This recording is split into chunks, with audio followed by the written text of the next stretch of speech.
अस्सलाम वालेकुम अज़ीज़ तलबा इस दुआ और उम्मीद के साथ कि आप सब खैरियत से होंगे।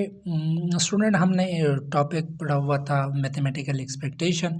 तो मैथमेटिकल एक्सपेक्टेशन से हम कब हम उसको यूज़ कर सकते हैं या उसका इम्पोर्टेंस के बारे में आज एक एग्ज़ाम्पल कर लेते हैं कि मैथमेटिकल एक्सपेक्टेशन हमारा क्या मदद कर सकता है इन केस ऑफ के हम किसी जॉइंट डिस्ट्रीब्यूशन में उसका वेरिएंस मालूम कर रहे हूँ या उसका कोवेरियंस या उसका कोएफिशिएंट ऑफ कोरिलेशन फाइंड कर रहे हूँ।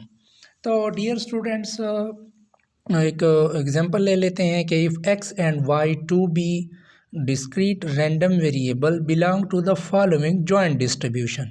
हमें एक जॉइंट डिस्ट्रीब्यूशन गिवन है और यहाँ पे जो हमारा x एंड y है वो इस जॉइंट डिस्ट्रीब्यूशन से बिलोंग कर रहा है। तो क्वेश्चन उन्होंने ये पूछा है कि आप मालूम करें find the variance of x and variance of y, यानी इन दोनों का अलग अलग से वेरिएंस फाइंड करें।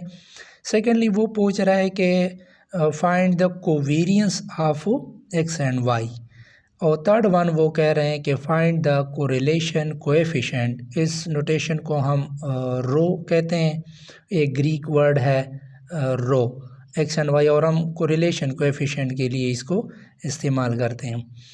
तो जैसा कि हमने कोरिलेशन कोएफिशिएंट के बारे में आगे हमारा चैप्टर है वहाँ पर हम ब्रीफली डिस्कस करेंगे। ताहाल ये है कि ये linear relationship between the two random variables को हम कोएफिशिएंट ऑफ कोरिलेशन से स्टडी करते हैं कि उसके दरमियान क्या रिलेशन है। तो स्टूडेंट्स देखिए, हमें ये जो जॉइंट डिस्ट्रीब्यूशन मिला हुआ है, फर्स्ट तो हमने ये तसल्ली करना है कि आया ये वाकई जॉइंट प्रोबेबिलिटी मास फंक्शन है कि नहीं है।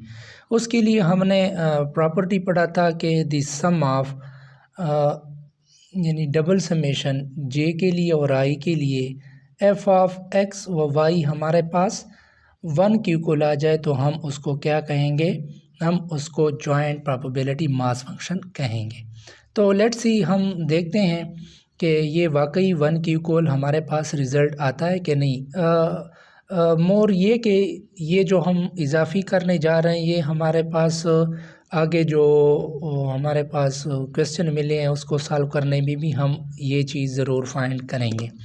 तो लेट्स सी स्टूडेंट, हम देखते हैं कि इसका हमें वाकई 1 रिज़ल्ट मिलता है कि नहीं मिलता। तो देखिए स्टूडेंट, जी ऑफ एक्स यानी मार्जिनल PDF ऑफ एक्स, यानी हम सिर्फ 0 के लिए जो उसकी प्रोबेबिलिटी पढ़े हैं, यानी यहाँ पे मेरे पास x जो है वो 0 होगा और y जो है वो वेरी कर रहा है। तो इट्स मीन मैं इसको जमा करने जा रहा हूँ तो मुझे रिज़ल्ट मिल रहा है 0.20, यानी कि 10, 5 एंड 5 20 हो गया। इसी तरह हमारे पास अगर मैं इसको जमा करूं तो ये मेरे पास 50 आ जाता है, 10, 25 एंड 10 एंड 5, तो वही 0.5 एंड 0। और सेम इसी तरह मैं इसको अगर जमा करूं तो मुझे 0.30 मिल रहा है। तो इसी तरह मैं y के लिए भी उसका मार्जिनल PDF निकालने जा रहा हूँ जिसको हम h ऑफ y से डिनोट करते हैं। तो स्टूडेंट ये भी देखिए, हम इसको जमा करेंगे तो 0.10, अगर हम 1 के लिए इसको जमा करेंगे तो ये हमें मिल रहा है 0.30।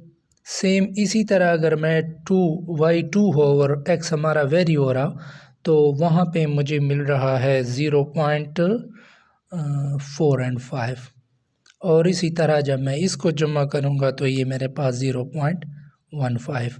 अब तसल्ली के लिए चाहे मैं इसको जमा करूं या इसको जमा करूं, मेरे पास इधर 1 आना चाहिए। तो 20 and 30, 50 and 50 is equal to 0 यानी 1.00 आ रहा है। सेम इसी तरह मैं इसको जमा करूं 15, 45, 30 एंड 10, सो इधर भी 1 आ रहा है। लिहाजा मेरे पास जो गिवन जॉइंट डिस्ट्रीब्यूशन है वो क्या है, वो एक जॉइंट प्रोबेबिलिटी मास फंक्शन है। ये तो तय हो गया। मज़ीद हम क्या करेंगे, वेरिएंस ऑफ एक्स फाइंड करेंगे और वेरिएंस ऑफ वाई। तो सॉल्यूशन स्टार्ट करते हैं स्टूडेंट। सबसे पहले हम अपने लिए फ्रेमवर्क डालते हैं कि हमें करना क्या है। देखिए, मुझे वेरिएंस ऑफ एक्स चाहिए और वेरिएंस ऑफ वाई चाहिए। तो वेरिएंस ऑफ एक्स के लिए हम इसको सिग्मा स्क्वायर ऑफ एक्स से भी डिनोट करते हैं। एक ग्रीक वर्ड है सिग्मा स्क्वायर। और फाइंड करने का, जैसे कि मैथमेटिकल एक्सपेक्टेशन में हमने पढ़ा है कि variance of X is equal to mathematical expectation of X square and mathematical expectation of X का होल स्क्वायर। यानी एक्स स्क्वायर का भी हम मैथमेटिकल एक्सपेक्टेशन लेंगे और एक्स का भी लेंगे, उसको स्क्वायर करेंगे। सेम इसी तरह वेरिएंस का भी हम निकालेंगे उसका वेरिएंस इस फार्मूले से। वाई के एक्स के लिए ये फार्मूला है, वाई के लिए ये फार्मूला है। अब बात करते हैं कोवेरिएंस का। कोवेरिएंस जो है ये दोनों का कंबाइन वेरिएंस आप समझ लें, और इसको हम यूं फाइंड करते हैं कि एक्स एंड वाई का एक्सपेक्टेड वैल्यू लेते हैं, उसमें से माइनस कर देते हैं expected value of X multiplied by expected value of Y, जो कि हम ऑलरेडी इसके लिए भी फाइंड करेंगे। तो इस तरह हम covariance of x and Y. और मज़े की बात, अगर मेरे पास ये एक्स एंड वाई इंडिपेंडेंट हुए तो मेरे पास कोवेरिएंस जो है वो ज़ीरो की इक्वल आएगी। जब ये ज़ीरो की इक्वल आएगी तो मैं उसका रिलेशन कोएफिशिएंट भी फाइंड नहीं कर सकता। क्यों? क्योंकि उसके दरमियान कोई रिलेशन है ही नहीं। और कोरिलेशन कोएफिशिएंट तो हमें ये बताता है कि इसके दरमियान जो रिलेशन है वो क्या है, आया पॉजिटिव है या नेगेटिव है। तो लेट्स हम स्टार्ट कर देते हैं। हम एक नेसेसरी कैलकुलेशन टेबल बनाएंगे जिसमें हम ये जो नीडेड हमारी कैलकुलेशन है वो, तो ये वाला टेबल मैंने ऑलरेडी इधर जो क्वेश्चन में हमें मिला था वहाँ पे मैंने जी ऑफ एक्स और एच ऑफ वाई निकाला हुआ है, तो मैं इसी ही को यूज़ करूँगा। आपने स्टूडेंट इसको अलग से यहाँ पे पेस्ट करना है और उसका g of x and h of y निकालना है और उसका तसल्ली भी करना है कि आया ये वाकई मेरे पास जॉइंट प्रोबेबिलिटी मास फंक्शन है भी कि नहीं। मैंने इधर क्वेश्चन में ही उसको यूज़ किया। देखिए स्टूडेंट, सबसे पहले मुझे वेरिएंस ऑफ एक्स चाहिए। तो वेरिएंस ऑफ एक्स का मैंने फैसला किया है कि expected value of X square भी चाहिए और एक्सपेक्टेड वैल्यू ऑफ एक्स भी चाहिए। तो मैं सबसे पहले एक्सपेक्टेड वैल्यू ऑफ एक्स निकालूंगा, उसके बाद एक्स स्क्वायर निकालूंगा। देखिए expected value of x, mathematical expectation हमने पढ़ा है कि हम क्या करेंगे, हम जिस चीज़ का भी मैथमेटिकल एक्सपेक्टेशन फाइंड करते हैं उसके साथ हम क्या करते हैं, उसकी प्रोबेबिलिटी मल्टीप्लाई करते हैं। तो एफ ऑफ एक्स या पी ऑफ एक्स से भी डिनोट करें। चूँकि ये जॉइंट प्रोबेबिलिटी है तो जॉइंट में हम एक्स के लिए अलग से जी ऑफ एक्स आई प्रेजेंट करते हैं, ये आई अप टू एन जाएगी। तो देखिए स्टूडेंट, इस केस में जब मेरे पास ये वाला मौजूद हो तो मेरे पास एक्स का जो जी ऑफ एक्स है वो कैसे निकलेगा। देखें मैं क्या सम करूँगा, मैं सम करूँगा इस चीज़ को कि मेरे पास x जो है वो ज़ीरो है। ये देखें x मेरे पास क्या क्या हो सकता है, x की ज़ीरो वैल्यू हो सकती है, 1 हो सकती है एंड 2 हो सकती है। तो लिहाजा जब मेरे पास x ज़ीरो था तो तब उसकी g ऑफ x क्या था, मल्टीप्लाई करें।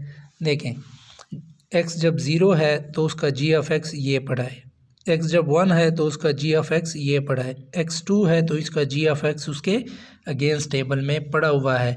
तो मैं हर x के साथ उसका g ऑफ x मल्टीप्लाई करने जा रहा हूँ, तो ये हो जाएगा ज़ीरो यानी ज़ीरो मल्टीप्लाइड बाई 0.20 जमा, जब मेरे पास x1 है तो मैं मल्टीप्लाई करूँगा उसका g ऑफ x जो कि 0.50 है, जमा मेरे पास जब x2 है तो मैं मल्टीप्लाई करूँगा उसका g ऑफ x 0.30। और ये रिज़ल्ट जब मैं इसको सॉल्व करूँगा ये वाली टर्म तो ज़ीरो हो जाएगी और इसको मैं जब सॉल्व करूँगा तो मुझे क्या रिज़ल्ट मिलता है, ज़ीरो यानी 1.10। आप इसका सलूशन देखें, आपका ये रिज़ल्ट। अब देखें मुझे क्या चाहिए, x तो हो गया, मुझे expected value of X square भी चाहिए। तो expected value of X square भी मैं निकालने जा रहा हूँ। तो देखिए स्टूडेंट, बाय डिफिनीशन यहाँ पे जिस चीज़ का मैं एक्सपेक्टेशन ले रहा हूँ मैं वहाँ पर भी ये लूँगा और उसके साथ जी ऑफ एक्स लूँगा in case of joint distribution. तो मैंने यहाँ पे एक्स स्क्वायर किया और उसके साथ उसकी जो प्रोबेबिलिटी है यानी probability joint probability marginal probability of x मैंने उसके साथ मल्टीप्लाई किया। तो देखिए क्या रिज़ल्ट मिलता है। जब मेरे पास 0 था तो उसके साथ g of x multiply, it's mean यहाँ पे 0 का स्क्वायर हो जाएगा और मल्टीप्लाई होगा वही 0.2। और जब मेरे पास x1 था तो इधर x1 का स्क्वायर हो जाएगा, मल्टीप्लाई होगा उसके साथ उसका जी ऑफ एक्स जो कि 0.50 है, जमा x की वैल्यू 2 थी, इट्स मीन कि एक्स स्क्वायर की बात हो रही है, चूँकि यहाँ पे तो 2 का स्क्वायर हो जाएगा और मल्टीप्लाई होगा उसके साथ 0.30। अगर मैं इसको सॉल्व करूँ ये टर्म फिर उस तरह 0 हो जाएगा, इधर वैसा के वैसा रहेगा और ये 2 का स्क्वायर हो जाएगा। तो ये मेरे पास इसका स्क्वायर, इसका मैं अगर रिज़ल्ट निकालूँ तो 1.70 इसका रिज़ल्ट आता है। चलें जी, मेरे पास वेरिएंस ऑफ एक्स के लिए नीडेड कैलकुलेशन मुकम्मल हो गया। तो मैं क्या करूँगा, मैं वाई के लिए करूँगा। तो देखें एक्सपेक्टेड वैल्यू ऑफ वाई मैं किस तरह निकालूंगा। बाय डिफिनीशन मैं वाई इधर डालूंगा और उसके साथ एच ऑफ वाई मैं इसके साथ मल्टीप्लाई करूंगा, यानी एच ऑफ वाई इसके साथ मल्टीप्लाई होगा। देखिए स्टूडेंट, मैं फिर आपको वही टेबल पे लेके जाना चाहता हूँ। एच की वैल्यू 0 है तो उसका एच ऑफ वाई ये पड़ा है, एच की वैल्यू 1 है तो एच ऑफ वाई ये पड़ा है, 2 है तो उसका एच ऑफ वाई। तो हर वाई के साथ उसका एच ऑफ वाई हम मल्टीप्लाई करेंगे और ये रिज़ल्ट को सम कर देंगे।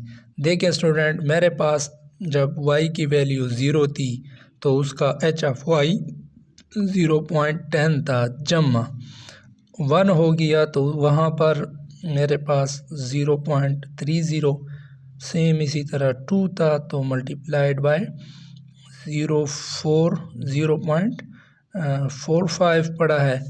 और इसी तरह मैं जब जमा करूँगा इसमें 3 के साथ उसका एच ऑफ वाई मल्टीप्लाई होगा जो कि 0.15 है। तो इसका मैं अगर आसान हल कैलकुलेटर की मदद से निकालूं तो ये मेरे पास आ जाता है 1.70। इसका हल ये पड़ा हुआ है। सेम इसी तरह हम क्या करेंगे, expected value of Y square भी फाइंड करेंगे। क्यों? क्योंकि मुझे वेरिएंस ऑफ वाई में expected value of Y square का भी ज़रूरत पड़ेगा। तो हम जिस चीज़ का भी मैथमेटिकल एक्सपेक्टेशन लेंगे वही चीज़ यहाँ पर होगा और उसके साथ उसकी प्रोबेबिलिटी मल्टीप्लाई होगी। क्योंकि ये मार्जिनल है तो एच ऑफ वाई उसके साथ मल्टीप्लाई होगा। तो देखिए स्टूडेंट, जहाँ पे हमारे पास वाई की वैल्यू थी वो स्क्वायर हो जाएगी और उसके साथ उसकी relevant H of x multiply होगा। 0 के साथ ये उसकी रिवेलेंट प्रोबेबिलिटी जो है, यानी 0 का स्क्वायर मल्टीप्लाइड बाय 0.10 जमा 1 का स्क्वायर हो जाएगा मल्टीप्लाइड बाय 0.30 प्लस 2 था तो 2 का स्क्वायर हो जाएगा यानी कि 4 हो जाएगा। मैं डायरेक्टली 4 लिख रहा हूँ और उसके साथ मल्टीप्लाई होगा 0.45 जमा 3 था तो 3 का 9 हो जाएगा मल्टीप्लाइड बाय 0.15। तो देखिए स्टूडेंट्स, इसका मैं अगर आसान हल निकालूं कैलकुलेटर की मदद से तो मुझे रिज़ल्ट मिल रहा है 3.4 चलें जी, वेरिएंस के लिए जो नीडेड कैलकुलेशन थी वो हमारे पास आ गए, तो हम उसको यहाँ पे पुट कर देंगे इस फार्मूले पे भी और हमारे पास variance of x and y निकल आएगा। देखें, वेरिएंस ऑफ एक्स हमारे पास इक्वल होता है एक्सपेक्टेड वैल्यू ऑफ एक्स का square minus expected value of X whole का स्क्वायर। तो देखिए स्टूडेंट्स, मेरे पास वैल्यूज़ मौजूद है।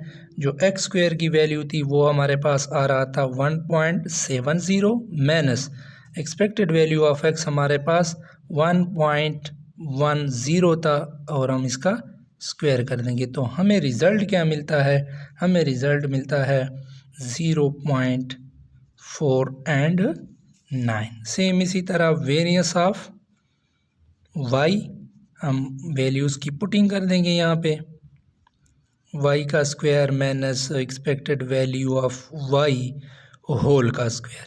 तो देखिए स्टूडेंट, हमारे पास जो स्क्वायर का था वो आ रहा था 3.45 माइनस कर देंगे इसमें से 1.70 होल का स्क्वायर। अब इसका आसान हल अगर हम निकालें तो हमारे पास इसका रिज़ल्ट आता है 0.72 एंड 3 ले लें या फिर 0.72। ये वाला क्वेश्चन हमारा सॉल्व हो गया। नेक्स्ट बढ़ते हैं उसकी कोवेरियंस की तरफ।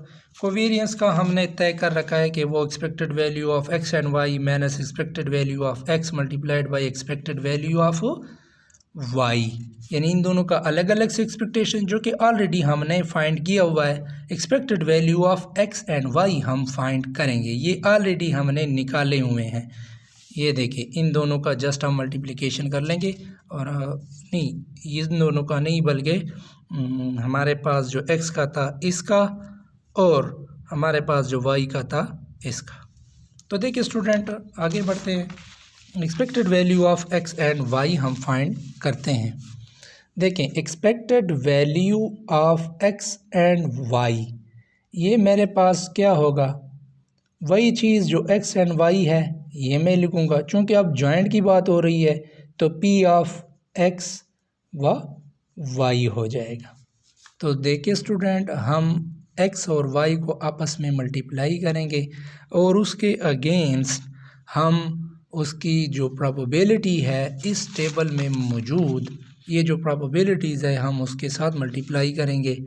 देखिए स्टूडेंट 0 को 0 के साथ मल्टीप्लाई करेंगे, 0 व 0 तो उसके साथ ये मल्टीप्लाई होगा। अब चूँकि 0 0 0 आ रहा है उसके साथ जो चीज़ भी मल्टीप्लाई होगा वो 0 ही बनेगा, लिहाजा हम इसको छोड़ देते हैं, लेकिन बाय डिफिनीशन होता ये है। अब 0 व 1 होगा, ये भी 0 बन जाता है, इसके साथ हम मल्टीप्लाई करेंगे तब भी 0 होगा। 0 व 2 को आपस में मल्टीप्लाई करेंगे 0 होगा, उसके साथ हम मल्टीप्लाई करेंगे उसका ये वाली प्रोबेबिलिटी। इट्स मीन कि ये वाला सारा हमारे पास 0 0 ही हो जाएगा। फिर 1 व 0 का भी 0 होगा, सिर्फ 1 व 1 का आ जाएगा, 1 व 2 का आ जाएगा, 1 व 3 का आ जाएगा, 2 व 1 का आ जाएगा, 2 व 2 का आ जाएगा और 2 व 3 का आ जाएगा। बाकी हमारे पास 0 व 0 हो रहे हैं, तो लिहाजा हम 1 व 1 से स्टार्ट ले रहे हैं, क्योंकि 0 के साथ जब भी हम y को मल्टीप्लाई करेंगे तो वो 0 बनेगा। जब एक टर्म 0 हो जाएगा उसके साथ दूसरी टर्म यानी प्रोबेबिलिटीज़ हम मल्टीप्लाई करेंगे तो वो भी 0 हो जाएंगे, तो लिहाजा हम 1 व 1 से स्टार्ट ले लेते हैं। देखिए स्टूडेंट हमने क्या करना है, x और y को मल्टीप्लाई करना है, उसके साथ उसका जो जॉइंट प्रोबेबिलिटी है उसको मल्टीप्लाई करना है। तो टेबल का इस्तेमाल करते हुए मैं इसको लिख ही देता हूँ कि जब मेरे पास 0 व 0 से हम स्टार्ट लेते हैं लेकिन फिर वो 0 ही बन जाता है, तो मैं 1 व 1 से स्टार्ट लेता हूँ कि 1 मल्टीप्लाइड बाय 1, क्योंकि x की वैल्यू जब 1 है और y की वैल्यू 1 है तो तब जाके उसकी प्रोबेबिलिटी क्या है, तो तब जाके हम उसकी प्रोबेबिलिटी चेक करते हैं। इस डिस्ट्रीब्यूशन में ये x भी 1 था, y भी 1 था, तो उसकी प्रोबेबिलिटी ये करिए 0.10। इसी तरह 1 व 2 के लिए हम ये वाली प्रोबेबिलिटी उठा लेंगे और साथ साथ हम उसको लिखते जाएंगे। तो देखिए स्टूडेंट 1 व 1 के साथ हमारे पास मल्टीप्लाई हो रहा है 0.10 जमा 1 व 2, उसके साथ मेरे पास जो टेबल में पड़ी हुई है प्रोबेबिलिटी तो ये हो जाएगा 0.25 और 1 व 3, ये पॉइंट नहीं है बल्कि मल्टीप्लिकेशन है स्टूडेंट, आप इसका ध्यान रखिएगा। तो वहाँ पे हमारे पास 0.10 पड़ी हुई है जमा। अब देखें 1 3 टाइम तक चला गया तो हम चले जाएंगे x2 के पास, तो x2 व 1, क्योंकि y 0 लेंगे तो तब वो वाला टर्म 0 ही बन जाएगा, यानी 2 मल्टीप्लाइड बाय 1 और उसका जो प्रोबेबिलिटी टेबल में पड़ा हुआ है तो वो है हमारे पास 0.15। तो सेम इसी तरह हम जो टेबल में पड़े हुए हैं उन सब को उठा लेंगे। मैं डायरेक्टली सम लिख देता हूँ कि उसका जो सम है वो हमारे पास आ रहा है 1.9 एंड 0। इट्स मीन के कोवेरियंस का रिज़ल्ट हमारे पास 0 नहीं आ रहा बल्कि 1.90 आ रहा है। इट्स मीन कि हमारा जो x एंड y है वो इंडिपेंडेंट नहीं है बल्कि डिपेंडेंट है और उसके दरमियान एक लीनियर रिलेशनशिप मौजूद है जिसका मुताला हम कोएफिशिएंट ऑफ कोरिलेशन से करते हैं। तो लिहाजा हमारे पास कोएफिशिएंट ऑफ ये भी निकला है। सॉरी, ये तो सिर्फ expected value of x and y आ गया। तो हम कोवेरियंस निकालेंगे। Covariance of x and y हमारे पास इक्वल होता है expected value of x and y minus expected value of x अलग से एक्सपेक्टेड वैल्यू ऑफ y अलग से, जो कि हमने ऑलरेडी फाइंड की हुई हैं। तो इसका वैल्यू हमारे पास आ रहा है 1.90 minus expected value of x हमारे पास आ रहा था 1.10 आ रहा था। I think 1.10 multiplied by y का जो हमारे पास आ रहा था 1.65 आई थिंक आ रहा था। तसल्ली के लिए हम चेक कर लेते हैं। एक्सपेक्टेड वैल्यू ऑफ y 1.70 आ रहा है। 1.65 आ रहा है। 1.65 हम चेक कर लेते हैं y के लिए, जो हमारे पास 1.65 आ रहा है। 1.65 आ रहा है। तो देखिए, इसका अगर मैं आसान हल निकालूं तो ये मेरे पास आ रहा है 0.085। तो देखिए स्टूडेंट, ये ज़ीरो की इक्वल नहीं आ रहा। इट्स मीन कि इसके दरमियान कोरिलेशन मौजूद है।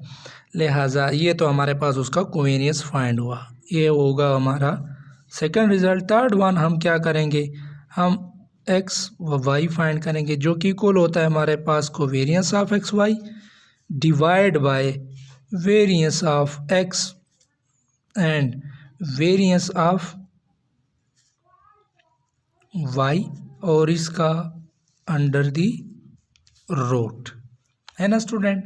तो देखें, ये भी हमारे पास ऑलरेडी मौजूद है, जो कि 0.085 की इक्वल है। डिवाइड कर इसको वेरियंस ऑफ x को भी हमने निकाला हुआ था और वेरियंस ऑफ y को भी।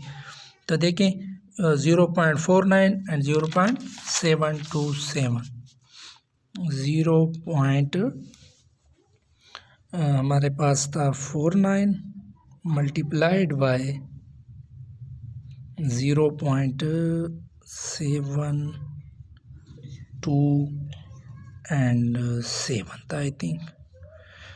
तो मैं इसका क्या लूँगा, जज़र भी लूँगा। इसका मैं अगर कैलकुलेटर की मदद से मैं इसका रिज़ल्ट निकालूँ तो इसका रिज़ल्ट आ रहा है 1.14। अब देखें, -1 से हमारा जो रो है यानी कोएफिशिएंट ऑफ कोरिलेशन है वो स्टार्ट होता है और +1 तक जाता है। अब देखिए, अगर वहाँ पे हमारे पास इसका रिज़ल्ट 0 आया, ठीक है student, 0, it's mean they have no correlation to each other. अगर 0 से नेगेटिव की तरफ आया तो हम कहेंगे कि ये x और y आपस में नेगेटिवली कोरिलेटेड हो रहे हैं। अगर पॉजिटिव की तरफ आया तो हम कहेंगे कि ये पॉजिटिवली कोरिलेटेड है। 0.4 इट्स मीन कि ये पॉजिटिव इंटीजर है। इट्स मीन कि x और y के दरमियान पॉजिटिव कोरिलेशन मौजूद है। अगर हम x की वैल्यू बढ़ाएंगे तो y की वैल्यू भी बढ़ती जाएगी। अगर नेगेटिव रिज़ल्ट आया था तो उसका ये मानी होता कि अगर हम x की वैल्यू बढ़ा रहे हैं तो y की वैल्यू छोटी हो रही, वो कम होती जाएगी। तो लिहाजा इसके दरमियान पॉजिटिव कोरिलेशन मौजूद है। Thank you.